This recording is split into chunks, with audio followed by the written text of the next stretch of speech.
90s horror movies influenced the genre forever. Scream influencing slashers, and the Blair Witch Project influenced marketing strategies. Keep that thought. This is very interesting. So interesting, in fact, they teach this in school. Wait, school's boring. Let's dive deep into this and why this is such an important marketing strategy by the Blair Witch Project that it's even taught in classes, in school, in college classes. I'm your host, Matt. This is the Reaper's Den. Roll the intro.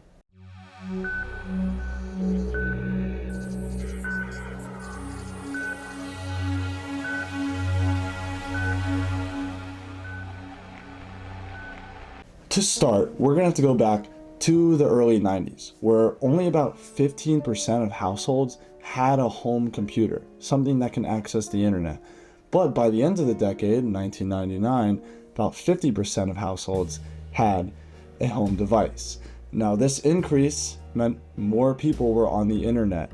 A lot more people had access. It was only a matter of time before marketing strategies can be conjured by companies to access these people on the internet. So now that's established, let's get into the movie's story. If you haven't seen it, it's like almost 30 years old. I'm surprised you haven't. I'm pretty sure there's like a reboot too, or a remake. The story of the movie claimed to be about 3 college students who went missing, and the footage of the movie is actually the footage from their camcorders the day they went missing, giving this kind of false reality of if this is real or not. This was the 90s. People were a lot more gullible. Internet was still a relatively new thing. And something like this, with the marketing or not, I could see how it could raise suspicions. Because I've talked about this before in other videos. There have been movies that have claimed to be real life events in the past, like Texas Chainsaw Massacre. It claims to be real life events. It's loosely based off Ed Gein. It's not real at all. There's no Leatherface. None of this is real. So how did the internet sell this narrative that this was real life events?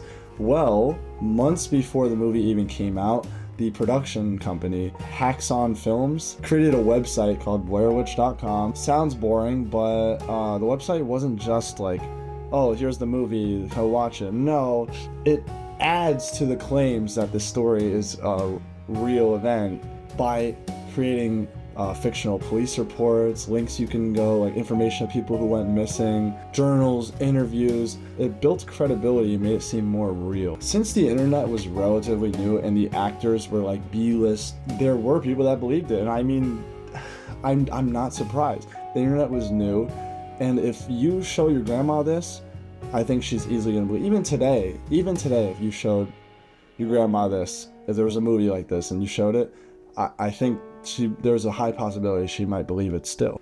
Closer to the release of the movie, the website was getting about 3 million views a day. Also, the pros of having a website rather than just average like commercials and billboards or whatever marketing strategies is that it was a whole lot cheaper to just buy one website domain and then just flood it with information rather than the typical Hollywood strategy, which is make commercials, make trailers, make all this promotional material, which could cost millions. Media companies were spending around $25 million at the time to get their Hollywood blockbusters advertised, where Blair Witch wasn't.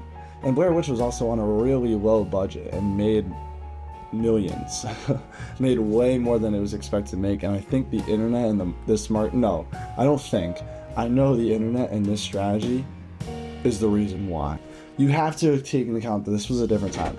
I think if this strategy was done now, I think everybody would know, because we're so used to ARGs, we're so used to, all of these, we're familiar with the internet, familiar with these things, because I feel like we've seen them before. I know Stranger Things for season 4, I think, did something like this with a website, ARG, little games for us to do, puzzles to solve.